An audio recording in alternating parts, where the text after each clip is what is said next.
Suaryo ini banyak yang belum mengetahui bahwa peranan penting beliau di masa lalu yaitu adalah turut berjuang pada tahun 1945 di Jemberana, dengan bukti bahwa beliau di tahun 1960 mengumpulkan 60 kerangka pejuangnya Bapak izin untuk dipindahkan di Taman Makam Pahlawan, yang mana Taman Makam Pahlawan ini merupakan perintisan dari Bapak Ajudan Suaryo bersama Bapak I.B. Doster kala itu untuk membangun Taman Makam Pahlawan. Akan tetapi beliau sendiri tidak mau dimakamkan di Taman Makam Pahlawan. Itulah disebut sembunyi. Artinya beliau tidak mau dikenang ataupun diingat, sehingga beliau biar dimakamkan di terusan. Ayah saya itu hampir tidak cerita, tapi saya dapatnya itu dari masyarakat sendiri Pak. Teman-teman beliau itu jalan Pak Raden itu gini, hampir ada cacatnya. Jadi saya ya mungkin sebagai hiburan buat saya, untuk misalkan saya. Setelah ditulis sama Pak Eka baru tersentak, oh benar kata orang. Kita coba menelusuri sejarahnya. Jadi ada cerita dari adik. Sama bagus gitu. Ada saat dia cerita bahwa ayah itu dari kecil sudah dekat dengan masyarakat. Padahal beliau itu orang yang keras, secara kultur jelas jauh ke masyarakat, ada batas. Tapi beliau melepaskan dilihat teman-teman banyak dari sekolah, karena beliau itu dari ayahnya dulu punggawa pada zaman itu. Ya sekarang camat. Itu kan punya perintah tersendiri kalau kita mengambil pendidikan resmi ya. Ya teman-temannya banyak dari sekolah, dari situ timbul keinginan untuk jadi seorang guru. Di usia 12 tahun setelah ini selesai dia ke Surabaya Pak. Itu melepaskan diri dari orang tua. Umur 12 dan berangkat ke Surabaya sendiri. Dari Lorwan ke Surabaya itu ke sana. Jadi di sana beliau bisa berkenal dengan orang-orang Belanda sendiri. Beliau pasti bahasa Belanda. Terus sampai selesai ternyata udah pulang, tak mau jadi guru. Dia kerja di swasta. Nah begitu beliau pulang ke Bali, terjadi perang Timur Raya. Masuk, nah sudah mulai konflik nasional sendiri. Begitu Jepang sekitar September Belanda, 3 bulan kemudian Belanda datang lagi Pak, Desember tanggal 24. Nah, jadi kalau dengan Jepang itu ada peristiwa Daida namanya. 24 Desember itu penggemburan ini gedungnya sekarang ada polisi. Mungkin senjata-senjata mau dirampas. Jadi dengan perwakilan teman dari Lawan ini, ada dari dengan Ladang, Tansah, Pengamungan, banyak berapa orang aja. 2 orang meninggal dunia. Bapak selamat. Begitu selesai, Belanda masuk lagi beliau diciduk. Karena ya mungkin yang paling menonjol itu aja. Jadi mungkin karena kecakapannya dalam bermasyarakat, itu menjadi perhatian khusus dari Belanda. Dia berapa kali keluar masuk penjara. Dan yang jadi mata-mata itu teman-teman sendiri, karena takut. Sampai ada istilah paman saya tuh, mereka tuh hanya dikasih roti, dia bisa menjual informasi sebaik-baiknya. Dicerita kemudian tahun 48 beliau masih di Pengamingan, penjara di Pengamingan. Terus beliau nikah sama ibu saya, itu tidak ketemu Pak, melalui simbolik itu aja. Karena bapak masih di penjara. Tahun 49, lepas sebentar tahun 50 beliau di pemerintah. Jadi waktu itu bupatinya masih anak agung Besti Negara.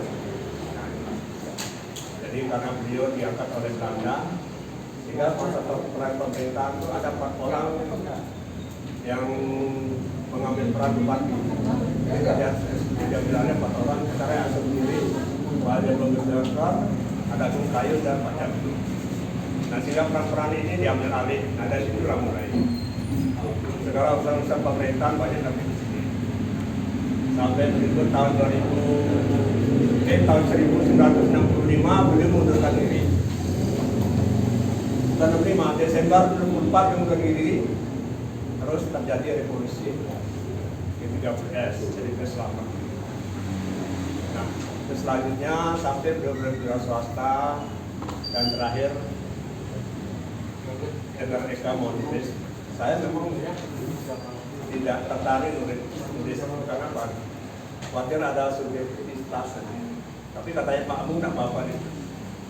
Nah, syukur ada Pak Eka yang menyelesaikan semua ini. Saya tidak pernah.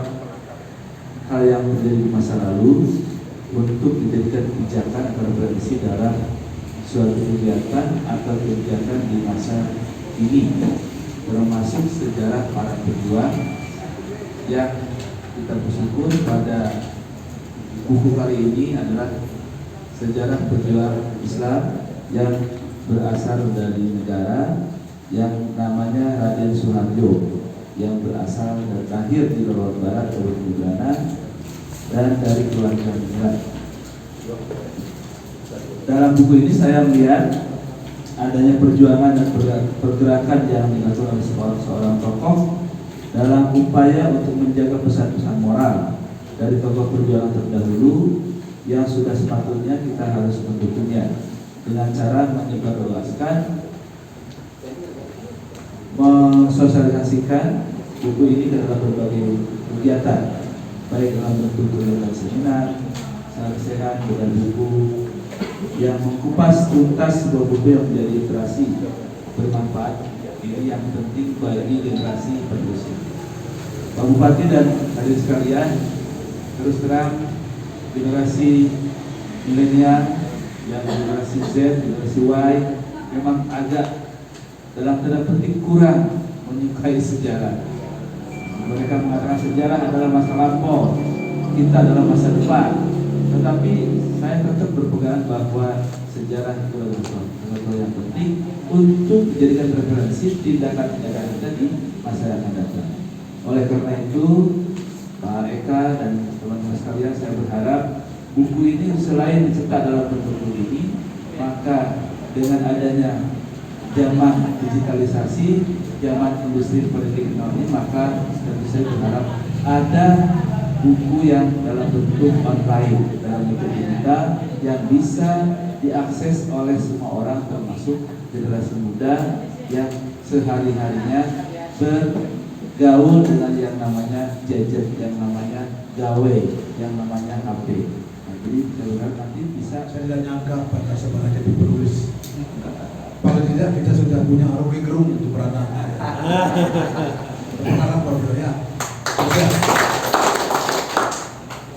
Jadi pada hari ini saya melihat keberanian dari seorang kesadaran untuk merangkaikan sebuah jalan pikiran, mungkin berdasar dari fakta-fakta sejarah ataupun literatur yang beliau baca, beliau temukan, atau juga folklor cerita-cerita rakyat yang beliau kutip, sehingga menjadi sebuah catatan yang bagus untuk dibaca, yang kita sebut dengan judul Perjuangan di Jalan Sunyi. Tapi kalau hari ini mungkin anak-anak muda kita nggak mau nih berjalan di ruang-ruang sunyi, ya, yang perlap-perlip mungkin. Nah, jadi saya tadi sebentar sudah membaca juga perjalanan seorang sejarah anak muda Jembrana yang mempunyai satu sesi yang sangat luar biasa, menjaga martabat dan harga diri, utama keluarga dan negara. Padahal di zaman itu kalau mau kita disuap, mudah sekali kita disuap, ya kan? Mudah kali kita untuk menjadi kaya diri sendiri, mudah kali kita lupa dengan agama, keluarga, begitu ya. Dan di sini kata kunci yang kita dapatkan adalah bagaimana anak muda ini yang disebut Raden Mas ini konsisten. Beliau masih muda, sudah pergi meninggalkan rumah hanya untuk mungkin perubahan, ya, untuk mungkin berjuang, tidak mau menjadi anak yang terjajah, anak yang terlindas. Cuma mungkin karena beliau di ruang lingkup Kabupaten Jemberana, maka beliau berjuanglah sebatas perjuangan di Jemberana. Dia tidak dikenal dan tidak mendapat penghargaan. Tetapi kalau beliau ada di lingkungan elit di Jakarta, mungkin pengaruhnya beda. Beliau akan mengguncangkan Indonesia, mungkin. Ya. Tetapi pikiran-pikiran yang dapat dipetik dari hari ini dari beliau adalah bagaimana anak muda sekarang punya satu martabat, punya harga diri, dan juga punya satu tujuan. Saya juga melihat hari ini juga salah seorang anak muda, ya, seperti kata Bung Karno, beri kita 10 anak muda, ya, kita akan bisa mengguncangkan dunia. Tetapi hari ini 1 anak muda sudah mengguncangkan dunia, gitu ya, luar biasa. Jadi saya melihat sekarang banyak sekali dengan pergeseran era zaman sekarang ini yang disebutkan tadi Pak Dadang, anak zaman sekarang, saya bisa membaca dalam pikiran anak sekarang.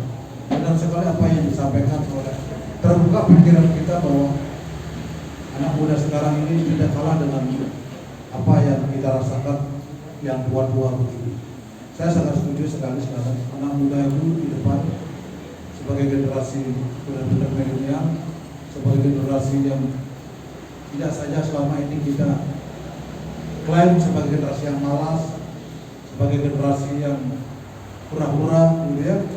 Tetapi anak muda sekarang ternyata punya pikiran yang sudah sangat maju, punya pikiran punya tujuan yang sangat luar biasa, dan juga punya dedikasi yang sangat luar biasa.